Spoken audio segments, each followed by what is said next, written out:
Class 10th और 12th का CBSE का रिजल्ट आ चुका है और अब भारत के लाखों बच्चे और लाखों पेरेंट्स सब्जेक्ट सिलेक्शन के लिए सोच रहे हैं कि 10th के बाद साइंस, कॉमर्स, आर्ट्स और साइंस में भी मेडिकल और नॉन मेडिकल में से कौन सा सब्जेक्ट लेना है। बहुत सारे इंस्टीट्यूट मार्केट में है, बहुत सारे स्कूल्स मार्केट में है, बहुत सारी कॉलेजेस मार्केट में है। सारे स्कूल, कॉलेज और सारे इंस्टीट्यूट बहुत अच्छे हैं, वहाँ पर बहुत अच्छी पढ़ाई होती है। आप किसी भी साइंस के टीचर से पूछिए कि कौन सा सब्जेक्ट अच्छा है, वो कहेगा जी साइंस बहुत अच्छा है। मेडिकल वाले से पूछिए, वो कहेगा बायो बहुत अच्छा है।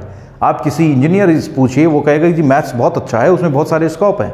आप कॉमर्स के टीचर से पूछिएगा, वो आपको कहेगा कि कॉमर्स बहुत अच्छा है और आप इसके अंदर बहुत अच्छा करियर बना सकते हैं। और आर्ट्स वाले से पूछिएगा, वो कहेगा आर्ट्स बहुत अच्छा है, आप इसमें सिविल सर्विसेज की तैयारी करें, आप इसमें अपने स्टेट सर्विसेज की तैयारी करें, आप इसमें बहुत सारी अपॉर्चुनिटीज़ हैं जिनके द्वारा आप आर्ट्स में ले सकते हैं। लेकिन कोई भी बच्चा ये नहीं देख पा रहा, कोई भी पेरेंट्स ये नहीं देख पा रहा कि आपके ब्रेन के अनुसार, आपके ब्रेन के टैलेंट के अनुसार कौन सा सब्जेक्ट बहुत ज़्यादा अच्छा है। सब्जेक्ट सभी अच्छे हैं, लेकिन मेरे ब्रेन के अनुसार, यानी एक स्टूडेंट के ब्रेन के अनुसार कौन सा सब्जेक्ट अच्छा है, वो कोई भी नहीं बता रहा है। किसी भी स्कूल में चले जाइए, आप किसी भी टीचर को पूछिए, किसी भी प्रिंसिपल, किसी भी इंस्टीट्यूशन के व्यक्ति को पूछिएगा कि इस बच्चे के ब्रेन के टैलेंट के अनुसार कौन सा सब्जेक्ट अच्छा है, वो बता दीजिएगा। कोई नहीं बता रहा है। ना हमारी सोसाइटी में कोई है, ना हमारे परिवार में कोई है, ना हमारे कॉलेज में कोई है, ना कोई हमारे इंस्टीट्यूशन में, ना कोई हमारे स्कूल में है कि इस बच्चे के ब्रेन के टैलेंट के अनुसार, इस बच्चे की जो ब्रेन की जो ताकत है उसके अनुसार ऐसा कौन सा सब्जेक्ट है जो इसको एकदम सटीक साबित होगा इसके ब्रेन के हिसाब से और इसके करियर को बुलंदी पर लेके जाएगा। जी हाँ, मेरा नाम है Akshay Pareek, USA certified counsellor हूँ और मैं अभी तक 9000 से ज़्यादा बच्चों की काउंसलिंग कर चुका हूं और उनकी ब्रेन रिपोर्ट हमारी ऑर्गेनाइजेशन ब्रेनोसेट ब्रेन मैपिंग लैब ने तैयार कर दी है। जी हां, 9000 से ज़्यादा बच्चों को हमने ये रास्ता दिखा दिया है कि उनको क्या सब्जेक्ट लेना चाहिए, उनका स्ट्रीम सिलेक्शन क्या होना चाहिए। बहुत सारे ऐसे बच्चे थे जिन्होंने 11th और 12th के बाद में सब्जेक्ट चेंज किया, उनको हमने रास्ता दिखाया। बहुत सारे ऐसे बच्चे थे जिन्होंने कॉलेज के बाद सब्जेक्ट चेंज कर रहे हैं, उनको हमने रास्ता दिखाया। क्यों ऐसा? क्योंकि उन्होंने 10th के बाद में जो सब्जेक्ट लिए थे, मोस्ट ऑफ बच्चों के वो सब्जेक्ट गलत साबित हो जाते हैं, वो गलत सब्जेक्ट ले लेते हैं। बहुत सारे बच्चे अपने दोस्तों को देख करके सब्जेक्ट ले लेते हैं, मेरा दोस्त ये ले रहा है तो हम भी चलो इस सब्जेक्ट को ले लेते हैं। बहुत सारे जो लोग होते हैं, बच्चे होते हैं, वो अपने परिवार के अंदर जो सब्जेक्ट चला रहा है उसी सब्जेक्ट को ले लेते हैं। बहुत सारे ऐसे होते हैं जो अपने आसपास के लोगों से राय ले लेते हैं, आस पड़ोस के लोगों से राय ले लेते हैं, परिवार के लोगों से राय लेते हैं और उस राय के आधार पर आगे चल लेते हैं। लेकिन बाद में जाके पता लगता है कि उनका ब्रेन उस सब्जेक्ट के लिए एक्चुअल अलाइन था ही नहीं।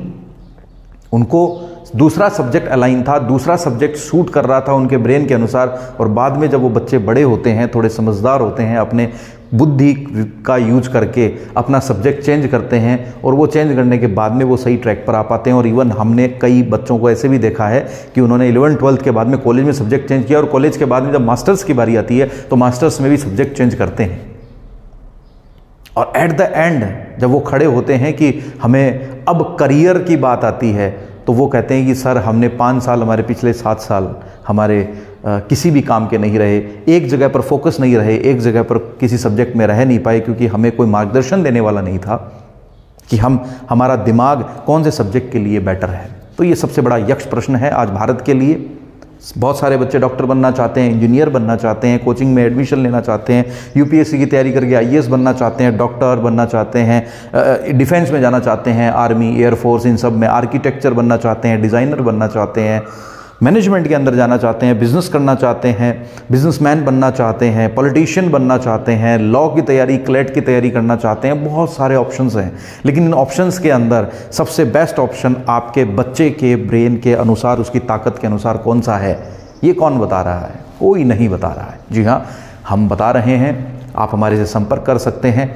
हम बच्चे से किसी भी तरीके का सवाल नहीं पूछते हैं। बच्चे के फिंगरप्रिंट्स, जिनको नर्व एंडिंग पैटर्न कहा जाता है, ये नर्व एंडिंग पैटर्न्स होते हैं, हम इनकी स्कैनिंग करते हैं।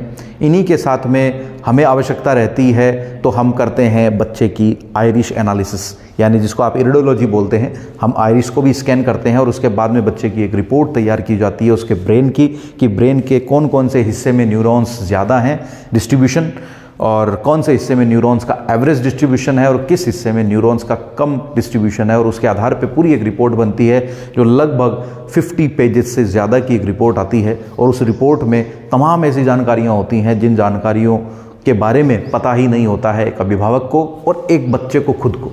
उस बच्चे को, अभिभावक को ये नहीं पता होता है कि बच्चे का IQ लेवल कितना है, बच्चे का लेफ्ट ब्रेन ज़्यादा काम कर रहा है, राइट ब्रेन ज़्यादा काम कर रहा है, बच्चे का मैनेजमेंट वाला ब्रेन कितना % काम कर रहा है, बच्चे का लॉजिकल ब्रेन कितना ज़्यादा % काम कर रहा है। लॉजिकल ब्रेन जो होता है वो बच्चे को मैथ्स और फिजिक्स के लिए हेल्प करता है करियर बनाने के लिए।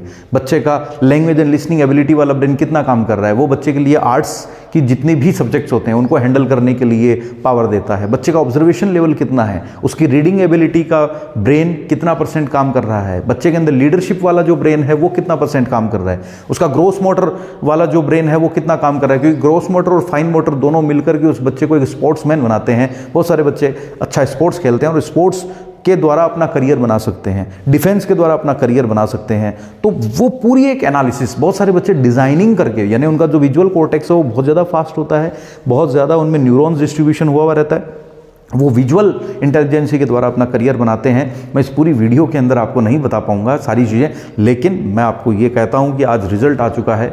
लाखों बच्चे अब सर्च कर रहे हैं इस चीज़ को कि मेरे लिए सही सब्जेक्ट क्या होगा। बहुत सारे बच्चे तो ऐसे करेंगे कि कभी 2 दिन कॉमर्स की क्लास लेकर के ट्रायल करेंगे कि कॉमर्स समझ में आ रहा है, 2 दिन आर्ट्स की क्लास लेकर के ट्राई करेंगे कि आर्ट्स समझ आ रहा है।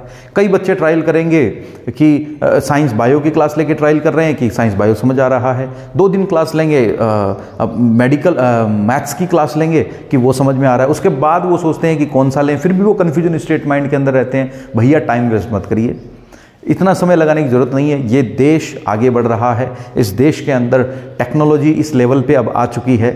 बस इतना सा फ़र्क है कि वो आपको पता नहीं है, आपको जानकारी नहीं है, हम आपको बता रहे हैं। ये टेक्नोलॉजी, ये सिस्टम हम आप तक लेके आ रहे हैं और अब आपको मौका है। वो ज़माना गया कि जिसके अंदर हिट एंड ट्रायल मेथड होता था और हिट एंड ट्रायल मेथड के आधार पे कि चलो अभी ये लिया है, अगर इसमें ठीक रहा तो आगे ये कर लेंगे, अगर ये नहीं रहा तो दूसरा ऑप्शन ये है, फिर तीसरा ऑप्शन ये है, फिर चौथा ऑप्शन ये है। वो हिट एंड ट्रायल वाला ज़माना गया।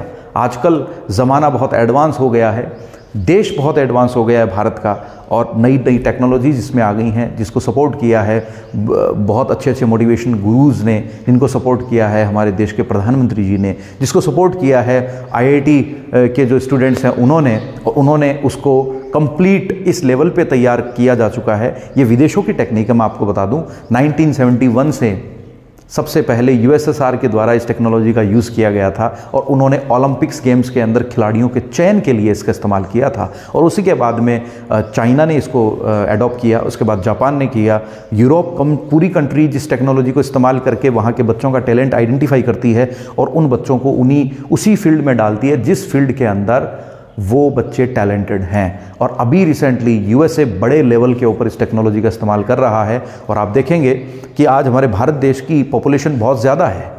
हमारे एक एग्जाम्पल मैं आपको बताता हूँ, तो हमारे भारत की पॉपुलेशन आज सबसे ज़्यादा है। अगर हम देखें तो हमने चाइना को भी पीछे छोड़ दिया है, लेकिन अगर हम ओलंपिक गेम की लिस्ट उठा करके देखते हैं तो आप देखिएगा कि USA के गोल्ड मेडल कितने हैं, चाइना के गोल्ड मेडल कितने हैं और जापान के कितने हैं और हमारे भारत के कितने गोल्ड मेडल हैं। सच्चाई आपको समझ में आ जाएगी। क्या भारत में टैलेंट की कमी है? भारत में टैलेंट की कमी नहीं है। भारत के अंदर टैलेंट लोग हैं, लेकिन बस भारत में मार्गदर्शन की कमी है। भारत में लोगों को ये नहीं पता कि मैं एक अच्छा मैनेजर हूँ, तो मैं एक अच्छा मैनेजर हूँ तो मुझे मेडिकल लाइन में जाने की ज़रूरत नहीं है। मैं एक अच्छा डॉक्टर हूँ तो मुझे वकील बनने की ज़रूरत नहीं है। मैं एक अच्छा इंजीनियर हूँ तो मुझे कोई भी टीचर बनने की आवश्यकता नहीं है, मुझे वो टीचर पढ़ाई करने की ज़रूरत नहीं है। मैं एक अच्छा IAS हूँ, मैं UPSC की तैयारी के लिए बना हूँ और मैं एक प्रशासनिक सेवा का काम कर सकता हूँ। तो ज़रूरी नहीं है कि मैं लेक्चरर की तैयारी करूँ और मैं वहाँ पर वो तैयारी करूँ, या मैं मेडिकल की तैयारी करूँ, या IIT की तैयारी करूँ, या CA की तैयारी करूँ। मैं जो हूँ, मेरे अंदर जो टैलेंट है, उस टैलेंट को जानना सबसे बड़ी जिम्मेदारी है हर एक बच्चे की और हर एक पेरेंट्स की। आज पेरेंट्स हैं, पेरेंट्स के साथ उनका एक बच्चा है, लेकिन प्रॉब्लम यह है कि पेरेंट्स अपने बच्चे के टैलेंट को जान नहीं रहा है, उसको पता ही नहीं है कि मेरे बच्चे के अंदर ऐसा क्या टैलेंट है। अगर पेरेंट्स को ये पता लग जाए मेरे बच्चे में ये टैलेंट है और उस टैलेंट के आधार पर उसको सपोर्ट करे, तो वो बच्चा बहुत बड़े लेवल के ऊपर बहुत अच्छा अपना करियर और कम समय के अंदर बना सकता है। इससे पेरेंट्स का बहुत सारा पैसा बच जाएगा, समय बच जाएगा, ऊर्जा बच जाएगी, बच्चा निराश नहीं होगा, बच्चा कम समय के अंदर अपने आप को सेटल कर पाएगा। और हमने 9000 से ज़्यादा बच्चों की ब्रेन रिपोर्ट बना दी हैं, उनकी काउंसलिंग कर दी हैं। और हमारी खास बात यह है कि बच्चा जब एक बार हमारे से जुड़ता है, उसको लगभग हम 20 सालों के लिए सपोर्ट करते हैं। 20 ईयर्स के लिए उसकी काउंसलिंग टीम हम देते हैं फ्री ऑफ कॉस्ट। उसके लिए हम कोई चार्ज नहीं लेते हैं, कोई चार्ज हर साल उसका नहीं लगता है काउंसलिंग का, वो हम फ्री ऑफ कॉस्ट उस बच्चे को अवेलेबल कराते हैं। उसी के साथ में उस बच्चे के ब्रेन को डेवलप करने के लिए उसके लिए इम्पोर्टेंट जो प्रोग्राम्स होते हैं, वो प्रोग्राम्स हम उसी के साथ काउंसलिंग के साथ में अवेलेबल करा के देते हैं, ताकि बच्चा अपने ब्रेन को डेवलप करा सके। जी हाँ, राजस्थान में, जयपुर में, झुंझुनू में, सीकर में, जोधपुर में हमारी सर्विसेज अवेलेबल हैं। आप दिए हुए व्हाट्सएप लिंक के ऊपर आप क्लिक करिएगा, वहाँ से आपको पूरी जानकारी हमारी टीम आपको देगी। आप जुड़िएगा हमसे और हम 100% गारंटी का वादा करते हैं, 100% सेटिस्फेक्शन का वादा करते हैं, 100% एक्यूरेट साइंटिफिक रिपोर्ट का वादा हम आपसे करते हैं। और हमने 9000 से ज़्यादा बच्चों की काउंसलिंग करके ये कीर्तिमान स्थापित कर दिया है। अब बारी आपकी है, अपने बच्चे को गलत ट्रैक पे ना जाने दें। अगर आप स्टूडेंट हैं तो बेटा गलत सब्जेक्ट बिल्कुल ना लें, सब्जेक्ट वही लें जो आपके ब्रेन के हिसाब से एकदम सही है, और उसी सब्जेक्ट के अंदर आगे बढ़ें। देखा देखी ना करें, दुनिया अपनी जो राय देती है आप प्रैक्टिकल ना करें अपनी लाइफ के साथ में। लाइफ एक बार मिली है। Do not waste your life, do not waste your money, do not waste your energy and do not waste your image in the society. हमें सोसाइटी के अंदर इमेज को बना के रखना है, और वो इमेज तभी बनती है जब हम सफल होते हैं, और सफल हम उसी चीज़ में होते हैं जब हमारे अंदर उस चीज़ का टैलेंट होता है। आप मिलिए हमसे। इस सेशन हमारा टारगेट है कि हम बहुत सारे हज़ारों बच्चों को गलत सब्जेक्ट लेने से बचा सकें, लेकिन उसमें कदम पहला आपको उठाना होगा। Thank you.